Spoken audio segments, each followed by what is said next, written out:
What's up, brother? What's going on, man? How you doing? Good, buddy. Give me a second. I'm going to set up the live on IG, which we're live on IG. I'm going to set up the live on YouTube or Facebook here real quick, and then we're going to rock and roll. Keep it nice and simple. It's about you, man. Our shows are about our guests, and the reason why we do this is because we've had, there's a million podcasts. I've been on probably 1,000 in my career, and at the end of the day, they're all the same. So I like to have my own where it's more video, and it's really about the guests. It's more about what's going on, how business is working in terms of right now, and a good economy, bad economy. Because other entrepreneurs, the whole idea is this for other entrepreneurs so that they understand that, there's other entrepreneurs who are still grinding, going through it, but they have their ideas, their strategies. But I want to kind of talk to you about what you're seeing inside right now and what you're projecting. So give me a second before we go live here, setting it up.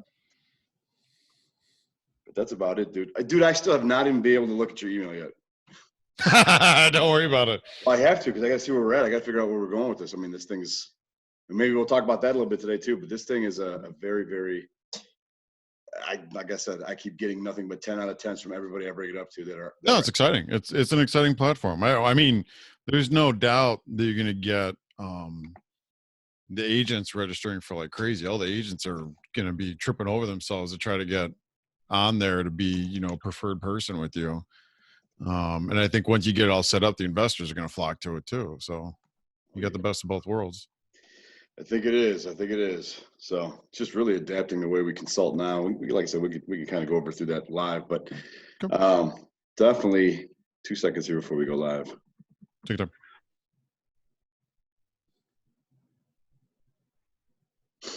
So yeah, now we're live. Perfect. So let's just get right to it. So anyway, everybody, welcome back. We have another episode here of Borderline Inappropriate. You know that I'm a big fan of putting people on a platform, allowing them to talk about what they do on the days in and days out of business. It's to help inspire other entrepreneurs who right now might be in a rut, might be concerned, might be this, that, and the other. The idea is so that you have an idea that other entrepreneurs are going through it too, listen to some strategies, what we're doing, how we're maneuvering, adjusting, all the above. And today on my show, I've got Bob Floss II of Floss Law LLC here in Chicago. Bob is one of those guys that's pretty well respected throughout the entire industry of real estate here in Chicago. And, one of the reasons why I like to bring on guys from Chicago is because I'm from Chicago. And over the years, we started in Chicago, and then we kind of went nationwide, and I was in multiple states doing multiple things. And then, this year I was able to come back to Chicago more and focus on what's actually happening here in our city and seeing who's still playing ball from 10 years ago, who's surviving, who's not, who's coming back, who's thriving, the whole nine. So today we got Bob Floss II. Bob, tell the people who you are, what you do, what's going on, man. I'm doing good. Thanks. I'm like you said, I'm a real estate attorney. My practice is pretty much only in real estate. It's become all I really do now. I help people who, obviously people who just want to buy and sell their house, but really it's become my bread and butter is helping out investors. People want to start figuring out how to either do buy and holds and how to structure it, how to put the partnership together, or people who want to flip properties and how to structure that and put it all together. And I kind of take them, beginning to end, how we're going to put it all together, how the relationship's going to be with whoever's running the project, with the investors on the back end, and everything in between to get from the, acquiring the property to selling the property. So it's keeps me busy. I bet it does, man. So 2 months ago, business probably was pretty good, huh? To what? Investors, closings are happening. Oh, closings are lined up. People are happy. Investors are talking shit and yapping like, I'm taking this deal down. I'm super excited. And then fast forward a couple, 5-6 weeks, all of a sudden now, what does that look like? What is it? So I'll tell you what, it actually took a while. So we were still doing pretty good, even after the stay-at-home order went into effect. Pretty much the whole beginning of this month was still doing pretty well here. We were still getting stuff under contract. I would say the last week we've started to feel it a little bit, that things are slowing down a little bit, but I mean, we still got new contracts in this week. So there's definitely still stuff that's going on right now. The biggest anxiety is a lot of hand holding for the people who have projects that are done right now, that we have it under contract, that are trying to get it closed, because the lending is going a lot slower. So there's a lot of, text messages late at night, a lot of guys, up late at night, is it going to close? Is it not going to close? Looking for that certainty. They're looking for Bob to be like, listen, guys. Yeah. It's going to close. But you can't be that guy. And I'm not a pessimist at all, but I mean, I'm a data guy. So I just look at the numbers, right? Because what we've done over the years, right? We have a lot of fans in Chicago and we don't have a lot of fans in Chicago. Life goes on, who gives a shit. But the reality is we've been through the whole 08, 09 thing, which is very different than this, of course. But at the same time, you're still going to have inventory. There's still going to be foreclosures. You know, people are still going to be able to make money in terms of real estate transaction and deals if you're savvy. So when I bring up the past, even though it's not the same as what's happening now, my point of bringing up the past is that there will be opportunity if you're a real estate investor. So it's there's gonna be a ton of opportunity. Yeah, there's no doubt there's gonna be opportunity. Keep your cash flow going. I mean, some of the big guys that I've had on the show, a lot of my friends, and these are guys that are doing 200, 250 flips a year, right? So they got nice enterprise going. This is not just a one-off, or I hope I get 5 deals this year, right? The big boys. And one of the things that they're talking about doing, which I think is very good, is they're just trying to, what was the word that one of them used out of New York? Basically, just chill out for the time being, maybe for 3 or 4 months, and then wait. And then when those foreclosures come back out and the market shifts a little bit, right? Maybe the recession actually starts, then they can, begin to go ahead and deploy that capital. So right now they're sitting on their capital. They're trying to remain as liquid as possible. And they just want to keep liquidity in their pocket, and they're trying to keep their staff, because a lot of these companies have staff. But a lot of these investors that maybe you deal with don't have staff, right? A lot of the contractors and investors that I've partnered with to consult them, they don't have staff, right? They may have done maybe 5 in their entire career. I mean, you get so many different degrees. Like you get the guys, like they have a whole machine set up, and you get the mom and pops where they do maybe 5, 6 flips themselves a year. You get everywhere in between. So, you're dealing with all different classifications of investors that are doing those flips, but we're definitely seeing, I had a handful of deals that people backed out. So just like, look, I want to conserve my cash and see how things are going to settle after all this is over. Cause we don't really know yet what it's going to look like. There's way too many guys that are trying to make predictions, and it's right now you just have to be fluid. That's what we did back in 08. We were fluid, and we just kind of read how the market was going and kind of figured out, okay, this is where we're going with this, or we're going to adjust our business structure or business plan to fit into where the market's going right now. So we still don't know what that is. So right now the best thing you could do is just kind of keep reading and just keep watching what's happening and talking to other business owners. I spent a lot of time talking to other business owners. Just, all right, what do you see? Do you see anything? What are you hearing? Right. And just staying fluid right now. That's all you can do. So we've all seen a lot of people talking on all these shows and all these things, and they're trying to predict. And to me, it's just all bullshit. You can't predict these things. There's just no way, right? Until people go back to work and we know until we get back to work, we see how many people get back to work, how many people stay unemployed, how many businesses close, and we don't know that. We don't know that. We got to see how it all plays out. It could end up being not that bad. It could end up being terrible. We don't know. Well, let's take business entrepreneurship from a standpoint of being a business owner who knows how to maneuver, adjust, do all these things. But I'm a big advocate for saying if you set your business model up with a certain foundation prior to any of these things, crises or anything, then at the end of the day, it is an adjustment, right? Yeah. There's a lot of entrepreneurs right now, bars, restaurants, real estate investors, the whole nine, even agents who really didn't set up a business model. And now they're suffering because of that. Now they realize like, damn, I can't even, as everybody says, pivot, because I have nothing to pivot to. Meaning I was a one-man show, or I was a one lane kind of guy, which is nothing wrong with that. But for example, the example I'll give is like in our space, we started off as contractors years ago, went into project management, went into consulting. Now we have the largest academy, right? We pivoted all these different services within one industry. So when all else fails, I have multiple ways to go back and make money if I have to. That's what I'm saying. A lot of companies haven't done that. They've always been like that one product or that one service. So for you as an attorney, right? Sure, you focus on real estate, but I would imagine you have other avenues you could pursue if you needed to. Well, I have other avenues but I've been pivoting within real estate for 11 years now. I mean, I'm not even close to the same practice I was running 8 years ago. I mean, I spent a period of time where basically 100% of my practice was short sales. Then that stopped. Then I did almost 100% of my practice was setting up, JVs for people buying apartment buildings. Then, for a while I was almost only doing people that were flipping houses. So I'm always pivoting constantly as far as where the market's moving. Even what I'm doing, you're always changing your focus. I actually run on a 3-year cycle. So my opinion from what I've seen, generally, whenever you come up with a really good business idea, or you decide to invest in an area, or you find like a niche that's really going to work, you generally get about 3 good years. You get the initial year where you discover, oh, we found this pocket, or we found this thing where we can really make some good money on it. Sure. The second year, you scale it up and you streamline it. And then the third year, everyone else jumps on it because they're like, oh, this guy found this really good thing. We need to get in on it. And then everyone jumps in on it. Sure. Then it gets oversaturated. That's when it's time. All right, now we need to find the thing for next year. What's our next thing going to be? So I'm always looking for whatever the next thing. And this is one of those years where everyone that had, their business model set up for this year, what they're going to do, you pretty much have to, not entirely scrap it, but you're going to have to go back to the drawing board and kind of redo everything and figure out, okay, where's the market going to go? What are we going to do?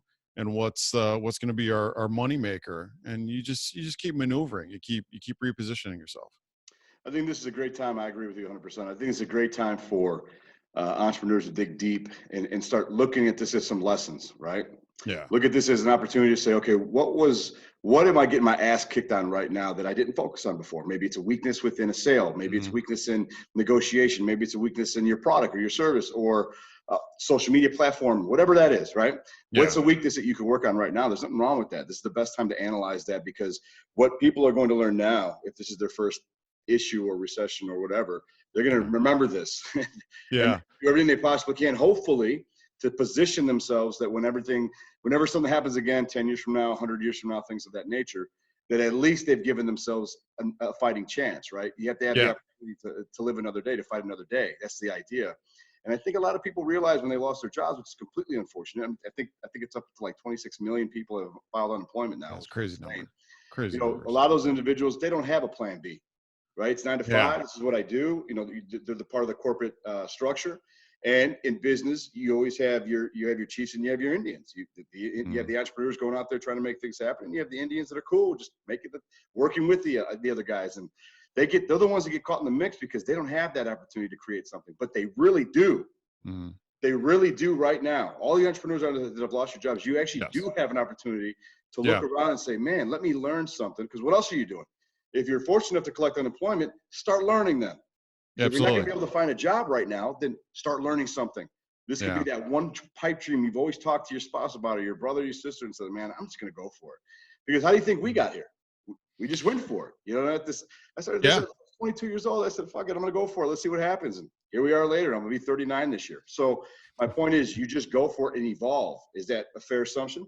That you have to take something. You have to find something that interests you, something that you could develop a bit of a passion for, right? And just start reading about it, learning about it. Me as a business owner, to say that I only spent all my time on just real estate practice, I sit at night and I watch and I read stuff about how to do SEO and how to do, your brand and doing, you have to have other facets of what you're doing. Yes. I like that. You gotta learn that kind of stuff. So anyone that's sitting at home, start learning about how to do, SEO. Cause that's once you learn how to do that kind of stuff, it's like, oh my God, there's so much you could be doing. By the way, my partner on our app, REIPM, he's an SBO. That's his business. He owns LeadSmart. If you need help, dude, I'll text you. It's so interesting. Once you start reading about this stuff, it's so interesting. You gotta find. I'll have him look you up, man. Yeah, I'd love to. You gotta find stuff like that, or learn something, or just take an online class, or do whatever you need to do. But for sure, this and you hit it before.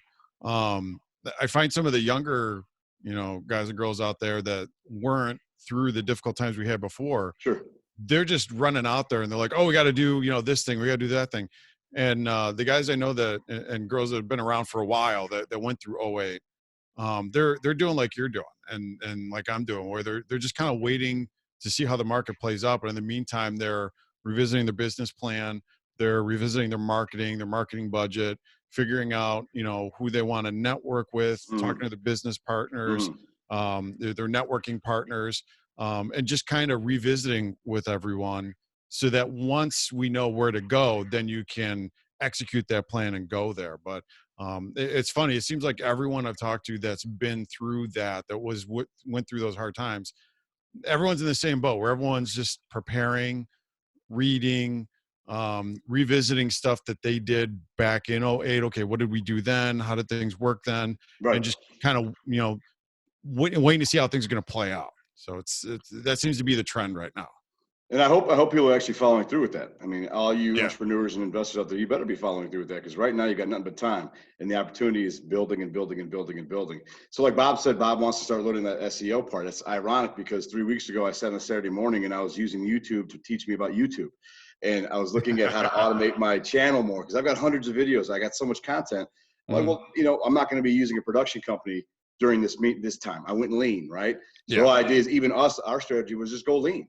Right. At the end of the day, our core service is here, right? And what we've done and what we put here. So that's done.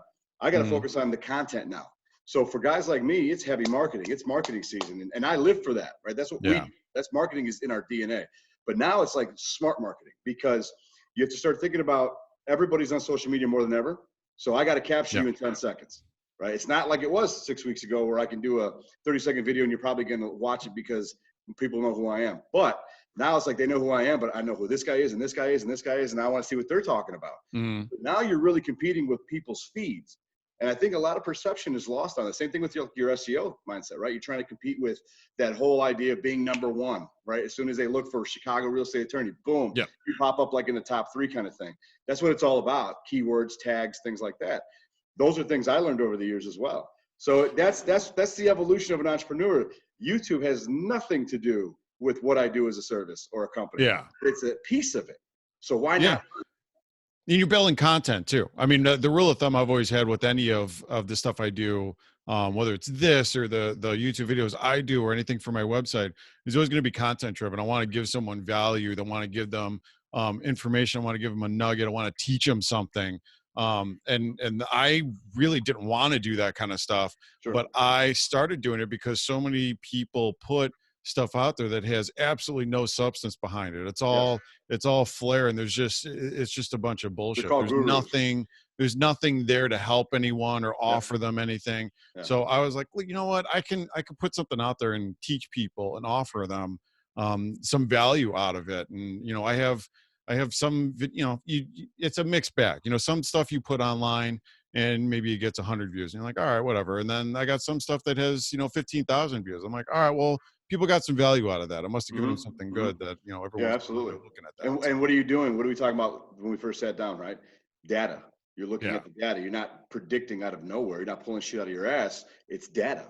Like the one that got you 15,000 views, you're going to go back and say, okay, what did I do in that video? Was it where I was at? Is it what I said? Is it how I looked? Is it whatever? Maybe it's all the above is my point. You start looking at that and saying, I'm doing that more, obviously. Because you just got to double down on what's working for you. 100%. You find something, that's what we're talking about. You find a niche, you find something that's going to work for you, and you just go all in on that stuff. And that's how you're going to survive in this kind of market, is finding something that's still going to work, and you just go all in on it. So let's talk about that, right? Let's move in that direction. Speaking of, one of the things that you and I have been talking about is the virtual rehabbing, right? And we talked about the legalities of how to make that happen in 50 different states. And I came up with a model that works, right? I've been sharing it with a lot of my high level friends, and they're like, dude, that's money. And obviously I've evolved, because I've had plenty of attorneys in my day. I've evolved. So I'm like, let me go ask the attorneys, how does this work? Because I don't need any lawsuits. I don't want any of that. I'm done with that shit. So I'm like, all right, let me figure this out. Let me do what I have to do the right way. And Bob was kind enough to give me some thoughts and ideas, and I have to read your email still. But the reality is, it's a very viable business, and it's going to happen more and more. The world's going virtual, clearly, right? We're on this virtual platform. Now, a company like ours, we've been doing it a very long time, so it's very easy for us to make that adjustment, where others people are trying to figure this out. You guys know what you're doing. Question is, and I think I haven't read your email, so you can tell me from a legal standpoint, right? Because we know how Illinois is. We live here. We're one of the harder ones right now. So the reality is, you have to have a broker's license to wholesale. So that leaves opportunity for real wholesalers to have to leave the state. That means virtual wholesale, which is extremely doable. It works. You just have to have boots on the ground, the right team, and again, a business model. Now, for a guy or a girl that's considering the virtual wholesale route, that might be a good wholesaler here in the state of Illinois, and they say, hey, you know what, I'm going to go to Tampa, or I'm going to buy some properties, because apparently Tampa is always very nice, right?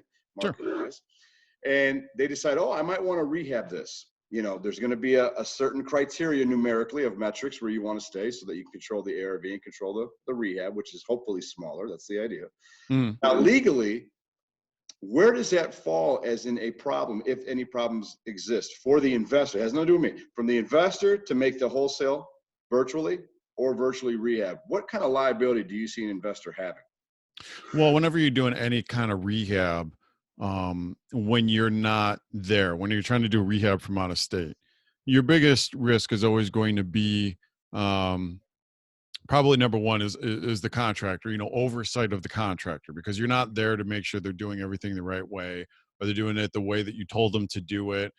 Is the work being done correctly up to code? And then probably the other unknowns would be like not knowing anything that is local that you wouldn't know out of state. You don't know about a particular neighborhood, any of the pros and cons of a particular neighborhood, about that type of property in that particular neighborhood. So that's where it really helps to have someone representing you that's there, that can tell you, oh, maybe you don't want this one, you need to be on the next street over, because there's something bad that's in the backyard, or they're going to build something there. You never know. There's always all kinds of weird stuff in the neighborhood. So you always want to have good representation on the local level to protect you, to make sure that you know what's going on in that particular town, in that particular area that you need to know about that you don't know.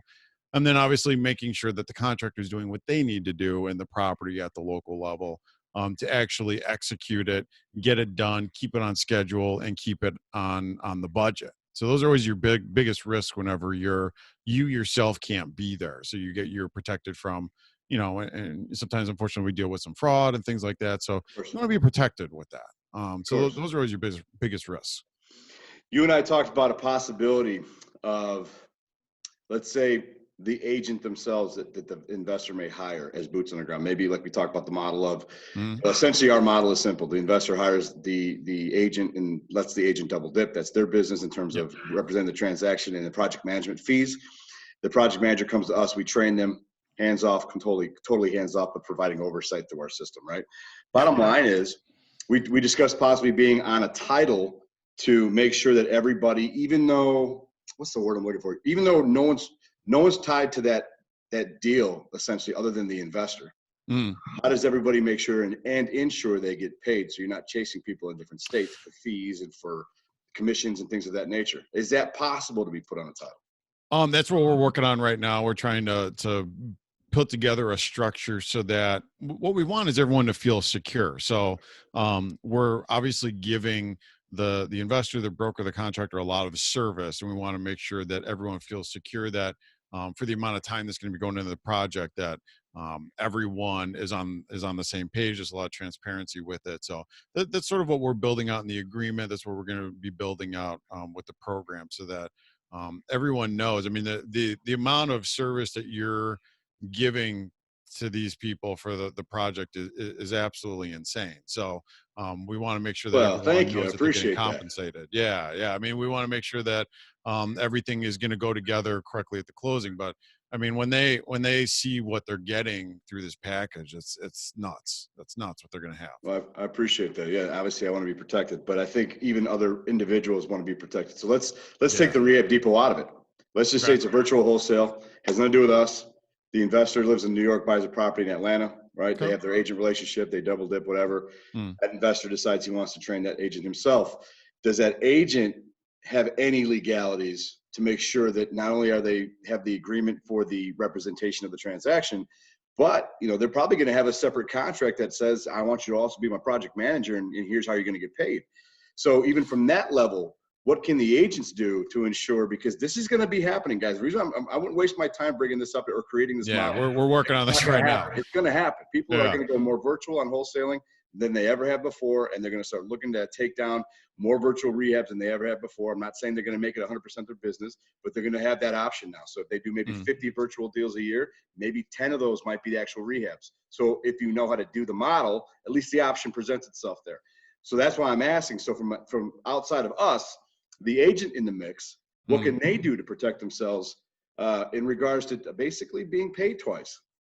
Well, so the agent does have some protection because they will have agreements with everyone. When they're listing the property, they're going to have the listing agreement, and then obviously when you go to sell the property, you have the purchase contract on the property. So as far as their commissions go, they don't have to worry so much about that. We're working on what the exact agreements are going to be as far as the broker's relationship with the contractor, and then the broker's relationship with the investor, so that we know we want to make sure the broker feels secure how they're going to get paid. Because really, um, the program is built for investors, but it really presents an incredible opportunity to prop up the broker, because the broker is going to have the opportunity to make an incredible amount of money. The broker is going to have the opportunity to really quarterback the deal. The broker is going to have the opportunity to double dip the commission and be the project manager, and really be coordinating everything, and really use it to build their brand, because they're going to be kind of the face of the deal. So it really props up the broker, and the brokers are going to have a tremendous opportunity with this. But as part of having that opportunity, the opportunity to make money, there is going to be a lot of responsibility for them too. So we need to make sure that the brokers understand the responsibilities that they're going to have. But it's if you're a broker out there that is capable of doing that project management, it's going to be an amazing opportunity for them. But we just want to make sure for the investors that that relationship between that investor and that broker, that they're going to understand what everyone's responsibilities are, that everyone follows up with those responsibilities. I love it. I think it's a home run. It's going to have some kinks. It's going to take some little bit of practice, if you will, like anything else. Yeah. But I think there is a huge benefit to both, really, the agent and the investor. I think you're absolutely right. Everybody wins. I mean, honestly, everybody wins with this. Well, it's almost like protection, right? At the end of the day, the agent, is able to make money, and they're learning another skill set. And that means they could look for other clients other investors that may need this, and be positioned to be able to represent them like that, dually, if you will. It also puts the investor in a position where now they could really focus more on the acquisitions again, knowing they've got some teams that they can at the very least, they can get the guy to buy in, the guy or girl, the agent to buy in and say, okay, well, cool. You're going to get an email from the Rehab Depot in about an hour. They're going to set up some training for 2 hours, and then they're going to start coaching you through this whole thing. So it's really like you're just handing off the ball to your teammate, and then going back and looking for more deals. And if that little market of Atlanta or Tampa seems to be hot for you, and you're able to keep taking down deals, then guess what? You just basically you just scaled, right? You just created some more volume. Now you're in another market. Your business is going to start growing, and at the same time, you can do virtual and physical, because we're not going to be locked down forever. So now you just learned through this time period over the next few months, you've learned how to go so virtual that again is another option, right? So right now, what I'm saying, to paint pictures for all the investors listening, you might be an investor that rehabs and wholesales all the time now, right? Now you might consider going virtually and doing virtual wholesales. Then when you get good at that, you might consider doing virtual rehabs. And then when the market comes back, you're kind of like, dude, I can do all three now. So now when you're looking at a deal, you're not just looking at a deal that you can physically go to.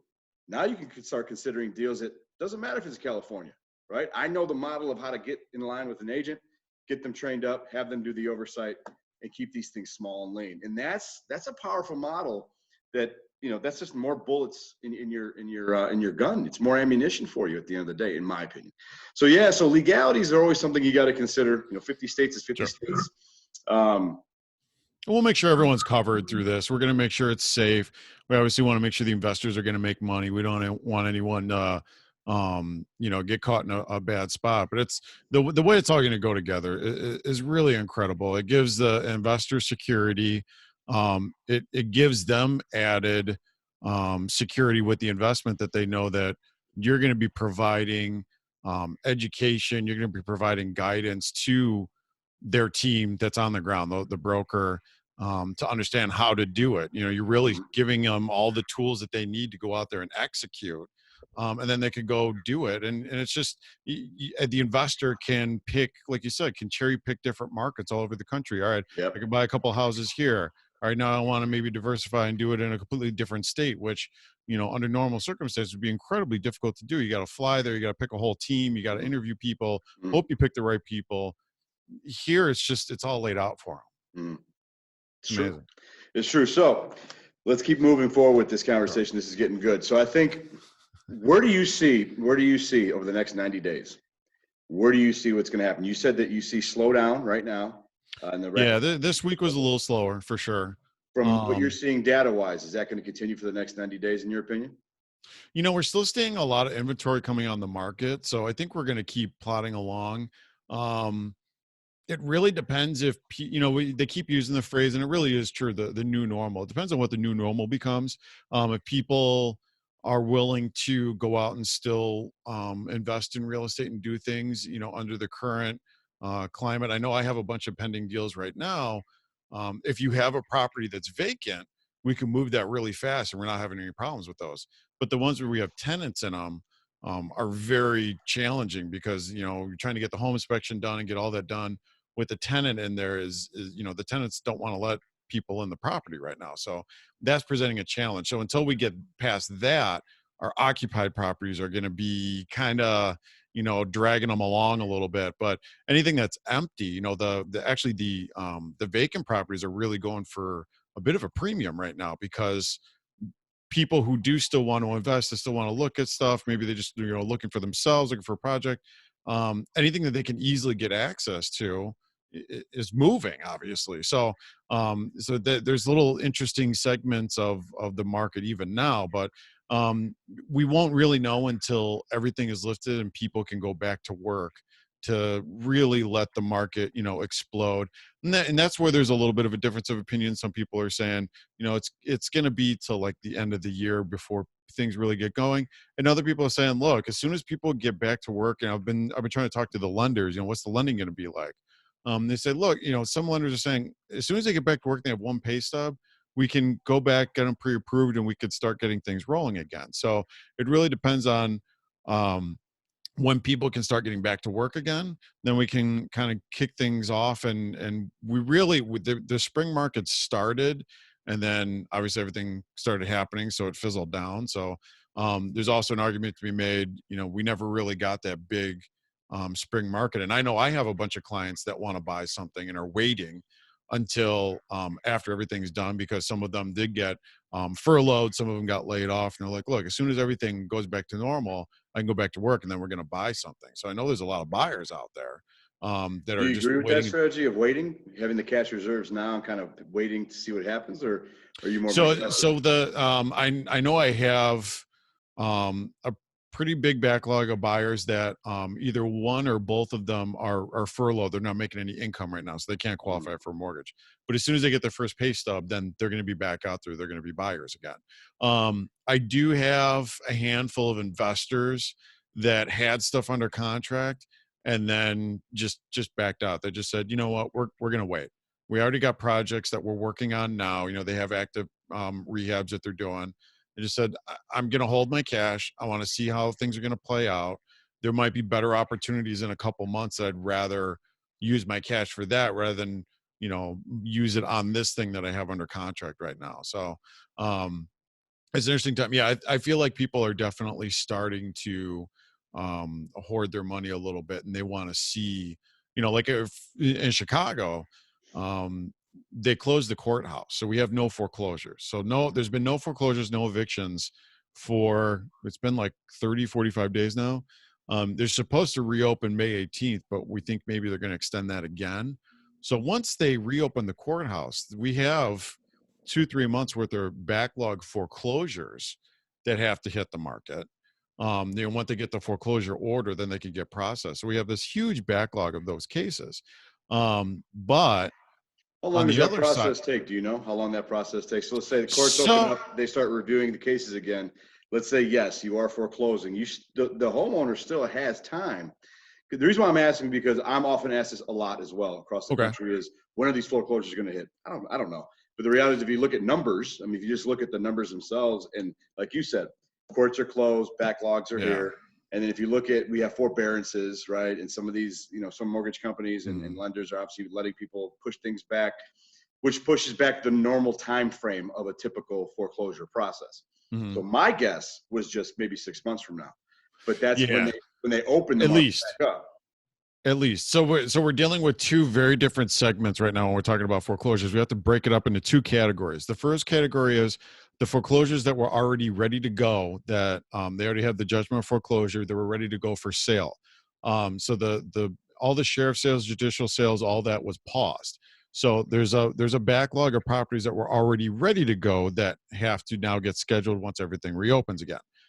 Anything that was already a pending foreclosure, or the bigger segment are people who have gotten, like you said, a forbearance, things like that. And now we have to wait and see, how are the banks going to play that out? Are they going to be fair with people, or are they going to take the amount that they didn't pay of their mortgage and increase their mortgage payment or do whatever? They played a lot of games with people with like those loan mods and stuff back in 09, 2010 that has me worried about, what are they going to do now with some of this, the people that aren't making their payments. So we could have some of that, down the pipe. At a minimum, the foreclosures, in Cook County, state of Illinois, you're somewhere around 6 months to a year to do a foreclosure. Any of the foreclosures that are going on that were already pending before, it's going to get messy. We did a call with the clerk of the circuit court a couple days ago. I forget the group that was putting that one on, but we were discussing the issues with the pending foreclosure cases, and it's going to be messy because every person that has a foreclosure case already is going to be able to go, or even newly filed ones are going to be able to basically go in and be like, look, the courts were closed. I didn't know what my court date was. I didn't know when I was supposed to be here. So, I'd like to get the opportunity to continue the case. They have the answer, opportunity to answer or do whatever. And people are going to be using that for an excuse for months, for months and months, until the end of the year. People are going to be coming and going, well, I didn't, the courts were closed, so I didn't know when I needed to be here. So that's going to delay a lot of cases too. So there's going to be an influx right away, but then there's going to be a huge lag, and then we might see a huge influx probably next year, and then there's going to be like a lull in between. So we're going to see waves of foreclosures coming in and out because the judges are going to have to give people leniency. They're going to say, all right, but they send out postcards. You get a postcard in the mail. Hey, your foreclosure date, you're supposed to be at court on Tuesday. Now you got to show up. I got one the other day. I was supposed to have a court case for a civil litigation a couple weeks ago. I got a thing. All right, now your new court case is on July 23rd. It's a postcard they send in the mail. They're sending out tens of thousands of those. Half the people aren't going to get them. So you're going to have everyone running to the courthouse. I didn't know when I was supposed to be here. I didn't know what day it was. I didn't know what time. I didn't know what courtroom. Blah blah blah blah blah. And a lot of cases are going to get backlogged because of that. So it's crazy. It's going to be a little messy. I never considered that, but that is complete logic. I mean, think about that. Everything's on pause. So when you turn everything back on, everything gets turned back down. Yeah. And you got to think about that. So can you make a prediction on how many foreclosures? Are we talking tens of thousands? Are we talking maybe? It's going to be nowhere near it was in 08. Of course, I don't think it would be either. Nowhere near. You're talking 12 million foreclosures world, that's different. But do you think here maybe, Chicago alone, state of Illinois, what are you looking at? Yeah, you're on the spot, dude. It's hard to say. Borderline inappropriate is putting your ass on the spot. Yeah. It's not going to be anywhere near it was before, because you have to remember in 08, we were dealing with an appraisal issue. So people all had to hurry up, and we're getting foreclosed, and we're doing short sales because they didn't have equity in their houses. This time around, people, and unless something catastrophic happens and somehow all the housing prices drop, which there might be a little pullback, but there's not going to be, I was dealing with properties in 09 that were selling for $250, and a year later all of a sudden they're worth $50. We're not going to have anything like that this time around. Sure. But so you're going to have people that are going to have the opportunity to be in trouble but still have equity so that they could sell the house. But you are still going to, I'm already getting more short sales in the office now that I've had in the last couple of years. So there is going to be an uptick. It's not going to be anything like it was before, but there's going to be an uptick for sure. I'm not going to go all in on it though. REO back in business, big time. I've been doing REOs for a while anyway, but our REOs are probably going to get a huge uptick. That's what I figured. So these are things that I was talking about earlier with you that happened at a much lower level. Of course, I'm talking about economically with real estate that happened 10, 11 years ago. That naturally is the progression of how it happens. It's just obviously back then the foreclosures happened way sooner. There wasn't any pause or breaks or closing of anything, of course. And it was just, and I hate to say it, because even my family, even my father, who's a lifetime corporate guy, college degree man, he lost his home during the middle of it, came and worked for me. And I was like, well, Pops, let me teach you what we do. We take the houses that you foreclose on and we rehab them and flip them. So it was a very wild thing for him to see, but it was what it was. But my point is, I was basically saying, based on that data of just the time periods of certain processes. I was assuming 6 months at least, but I was telling people first quarter next year, get ready to go. Yeah, I would In say my that opinion, that that's first what's going second to be quarter out. next year is when you're really going to get the full brunt of the foreclosures for whatever the aftermath is going to be in, you know, July, August for what's happening now. Do you see a big difference now? I know that the mayor for us here in Chicago has moved it to May 30th, right? Which is basically June 1st, whatever. Yeah. Do you see, come that time period, should they release this quarantine or stay-at-home order, whatever it is, should they release that with obviously provisions? If naturally it's going to happen no matter what. Do you see that helping an influx of capital back into the city of Chicago? Do you see people going back out and spending money, or do you see that, you know, the longer this goes, the more the money's just not there anymore? Because there's not that many people that can honestly sustain. You can't keep sustaining. You can't keep sustaining. And I know you hear it all the time. Oh, people got to go out and spend money. That's fine. Yeah. That's your opinion. I'm not here to play politics at all. I'm asking a logical question: is the longer it happens and people are forced to stay at home and not make money, what money do they have to release into the economy when it's game on? That's what I'm looking at. Yeah, I mean, there's a huge divide right now with I hate to put it this way, but have and have nots, because there's a lot of people that are working from home, still making their money normal, and then there's also a lot of people that are sitting from home. They're just making zero right now. They're relying on whatever the government's going to give them. So there's a huge divide. Even when everything reopens, I was debating this with someone yesterday. Even when everything reopens, how quick are people going to be to go back to a movie theater? How quick are people going to be? I think people will gradually go back to restaurants, but like the restaurants are only going to be able to see people maybe like every other table in the beginning, things like that. Bars are probably going to have a hard time. I mean, people aren't necessarily going to want to pack bars, you know, just because they reopened everything. So I would like to see the restaurants, you know, be able to seat some people so that we can keep the restaurants open. The restaurant owners are telling me that they're really having a hard time right now.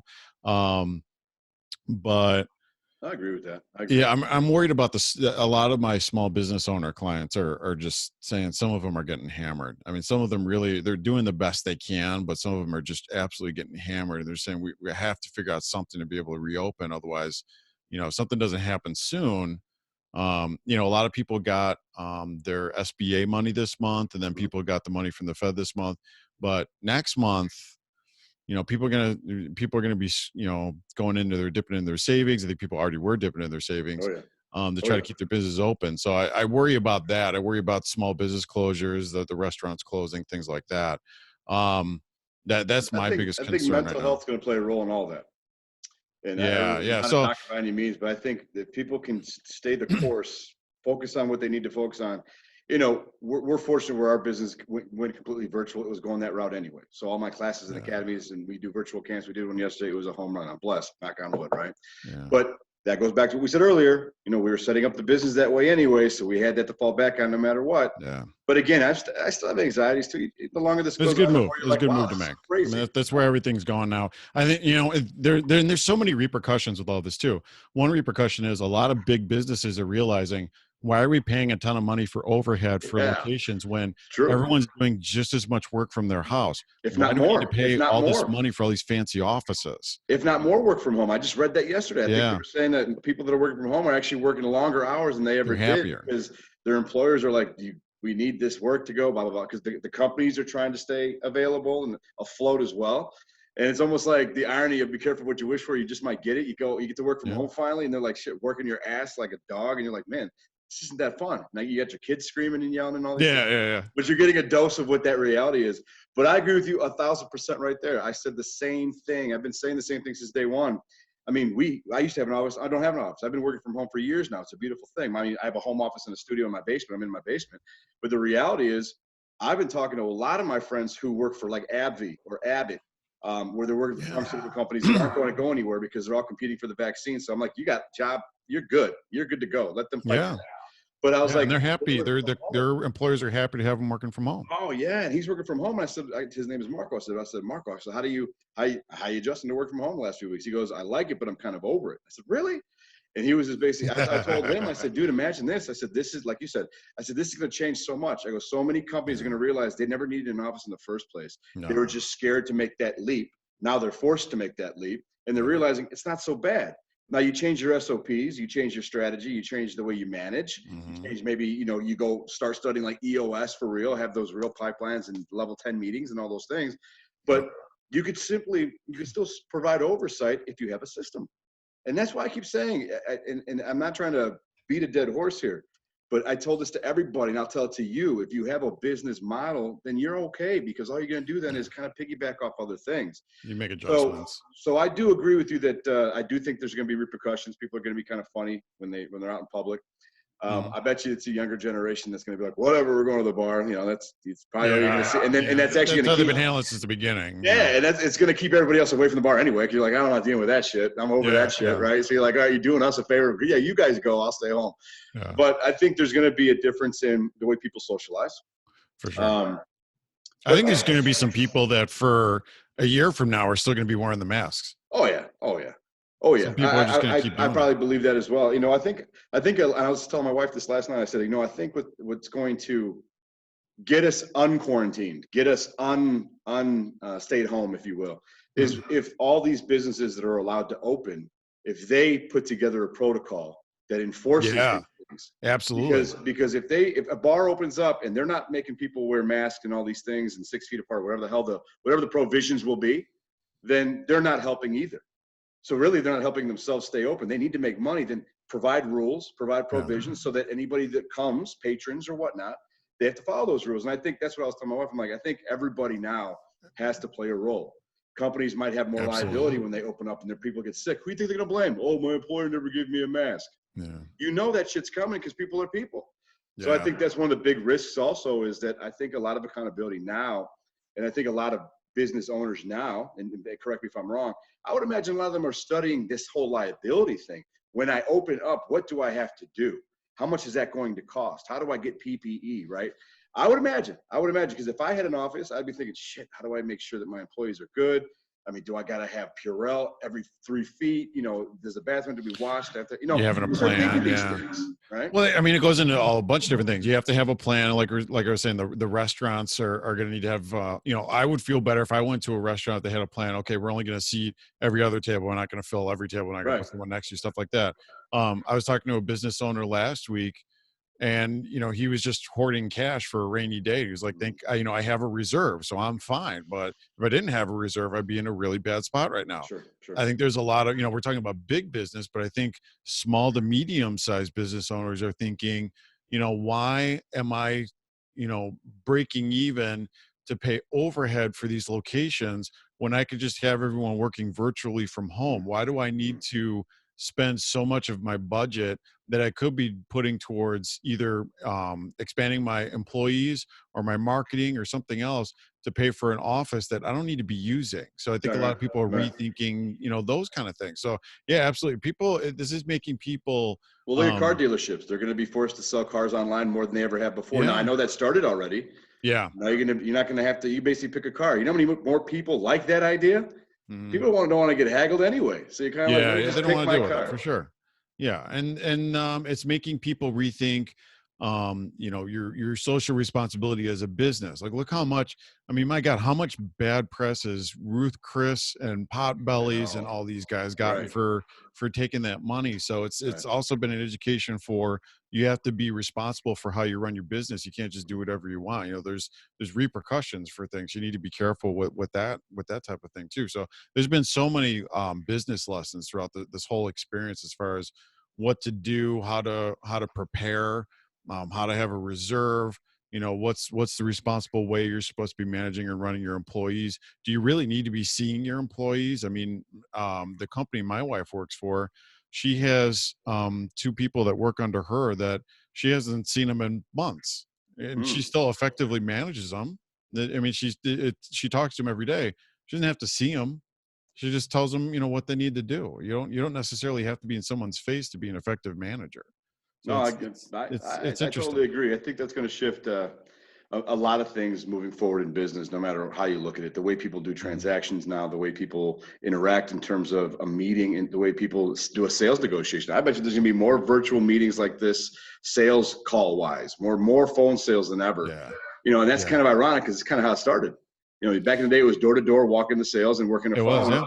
And then also now you're kind of going back to that, which I think is, and people are going to fucking kill me for this, but I don't give a shit. The reality is, I think this is actually something that wakes people up from a humility standpoint. I think people have a better appreciation for everything around them. Absolutely. Because I know I do. I look around and go, damn, I can't wait just to go for a car ride, not worry about getting a stupid ticket because I should be at home. Like, what is that? Just crazy shit like that. And going to a store and they've got, we have like a 7-Eleven across from our neighborhood. So it's convenient. They got a lot of stuff there. Sure. So we go there when we need something small, and they've got the whole front just wrapped in plastic, and I'm handing them, I'm scanning my card through a slit, and I'm like, this is insane, absolutely insane. But I have to believe, because that's who I am, that it's for the greater good. And at the end of the day, we'll all be fine.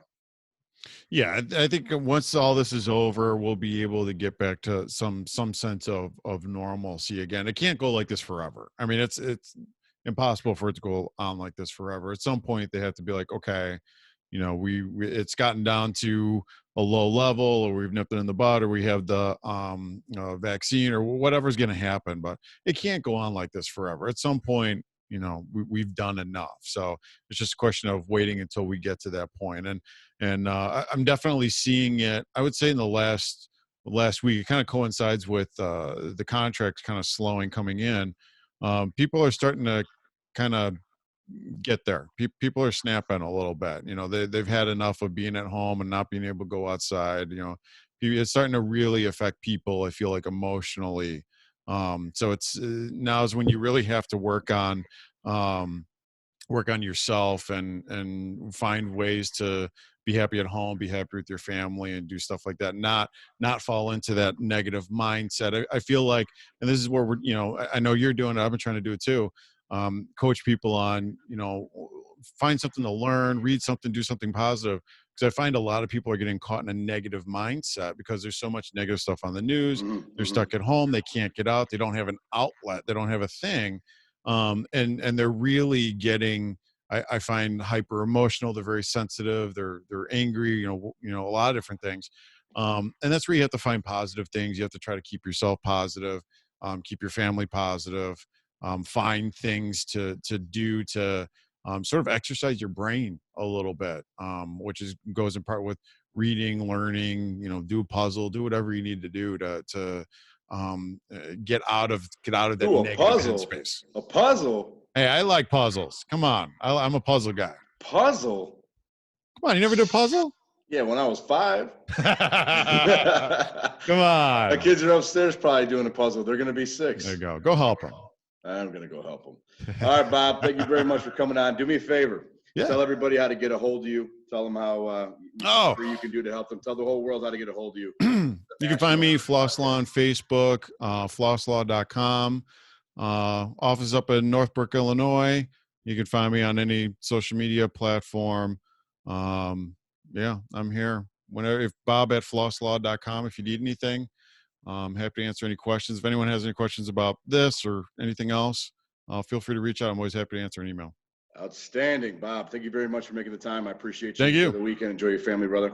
So thank you guys for watching another episode of Borderline Inappropriate. Bob was talking about some good things, virtual rehabbing, what's happening in Chicago, things to look for in the future of these foreclosures, and just kind of talking about the facts. And that's all we talk about here is facts. No theory here. This isn't we're not in college, right? This is real life. Yeah, this is real life. Real world now. Right? We're taking resources and we're going to apply them. So yes. Thank you very much, Bob. Awesome thing. Yep. Don't forget, guys, so we had an awesome boot camp yesterday. Awesome virtual boot camp. It was a very successful one for project management. So we're going to bring them back more often. Every 3 weeks, we're going to do a boot camp. Our next camp is going to be, I don't have the date on me. Well, I want to say it's like 3 weeks from now. And it's going to be virtual rehabbing boot camp. It's going to be all over. You're going to see the marketing going out all across the country. Be sure to sign up for that. It's a very, very affordable 3-hour session. It'll be live with me, virtual rehabbing. It's going that route. Might as well learn it now. Right, Bob? You'll get a ton of value out of it. Ton of value, if you've been baby. in a while, you're first timer, you're still gonna get a ton of value out of it. And I haven't even sent him his check yet. See, that's love. That's it's a love. great program. Honestly, it's people are gonna lose their minds when they see it. Thank you. I appreciate that. All right, guys, have a great weekend. Hug your babies.